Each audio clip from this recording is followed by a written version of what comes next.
senhor colocou como o ator principal do impedimento o Congresso. Ele que ouve as ruas, ele que faz a força e no final acaba se tornando inevitável. O senhor sempre foi muito influente com o Congresso e inclusive já disse que trouxe o Congresso para governar junto com o senhor depois do impeachment da ex-presidente Dilma. Eu queria saber, assim, se o senhor trabalhou na época do impeachment, articulando com o Congresso, seja para conseguir votos favoráveis ou contrários ao impedimento da ex-presidente Dilma. Olha aí, Matheus, eu até quando começou, a primeira fase, que é o julgamento da procedência da acusação na Câmara dos Deputados, antes de ir para o julgamento no Senado, né? Você sabe que naquele período eu vim para São Paulo.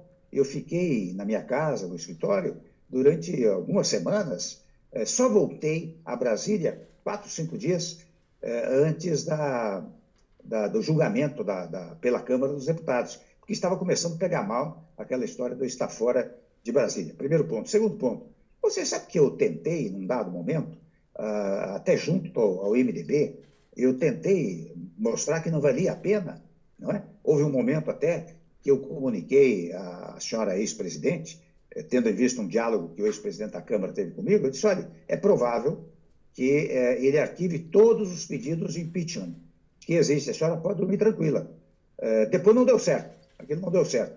Mas veja que a minha movimentação foi, você perguntou se eu trabalhei contra ou a favor do impeachment, né? Eu acho que eu trabalhei contra, modestamente trabalhei contra, mas não havia condições, pelos fatores que acabei de indicar a você, povo na rua, questão das pedaladas, a questão da falta de articulação com o Congresso, né? Aquilo tudo não se conseguia obstar o impedimento, né? Presidente, durante esse período todo ainda no impeachment, o senhor foi chamado de golpista, de que seria um golpe. Como que o senhor recebe essas críticas? Eu ignorei, né? Ignorei porque, sabe o que é? As pessoas aqui no Brasil, Matheus, não têm o hábito de ler a Constituição. Se lesse a Constituição, é tão singelo aquilo. A Constituição diz o seguinte, se o presidente é impedido ou é afastado, quem assume é o vice-presidente. Você veja, pegue o caso dos Estados Unidos. Pode observar quando o presidente Trump der uma entrevista, perceba quem está ao lado dele. É o vice-presidente da República. Em todas as entrevistas. Quando dou um exemplo sempre do Obama, o presidente Obama, naquele caso gravíssimo da caça ao Bin Laden, eles estavam numa salinha, o presidente Obama, o vice-presidente Biden, a Hillary Clinton, que era secretária de Estado, e um general. Por que eles têm essa consciência? Porque eles sabem que se acontecer alguma coisa com o presidente, o vice-presidente assume, tem que saber de tudo. Aqui no Brasil, não.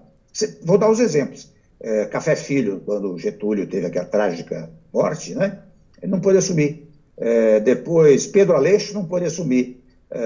Jango Goulart, para o Jango assumir, teve que dar um jeitinho brasileiro, que era criar o parlamentarismo de ocasião, para o Jango poder assumir. Então, toda vez que o vice vai assumir, as pessoas resistem.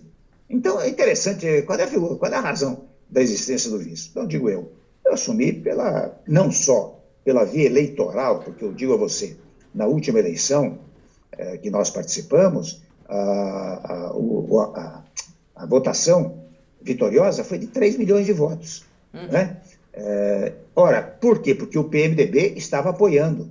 Vai dizer que o PMDB não tinha 3 milhões de votos para dar dos 56 milhões de votos? Então, nós fomos eleitos juntos. E só foi eleito porque o PMDB estava na chapa. Primeiro ponto. Segundo ponto, em face do impedimento, aplica-se o preceito constitucional. Então, quando eu vi aquilo lá, eu dizia, não tenho nenhuma preocupação com isso. E o que aconteceu? Eu ia inaugurar alguma coisa, era um movimento político, legítimo até, eu acho legítimo. Tinha 60, 100 pessoas lá, fora Temer, tal, à vontade. Aliás, vou contar um episódio a você. Isso é um papo informal nosso, né? Quando eu estava saindo do governo, eu dei uma última entrevista, e um colega seu me perguntou, o que você mais vai sentir falta quando estiver fora daqui? Eu disse, olha, eu vou sentir falta do fora Temer, porque daí eu estarei fora mesmo. Né? Quando eu estava dentro, tinha o fora Temer. Né? Eu não dava atenção a isso, levava as coisas como levei. Né?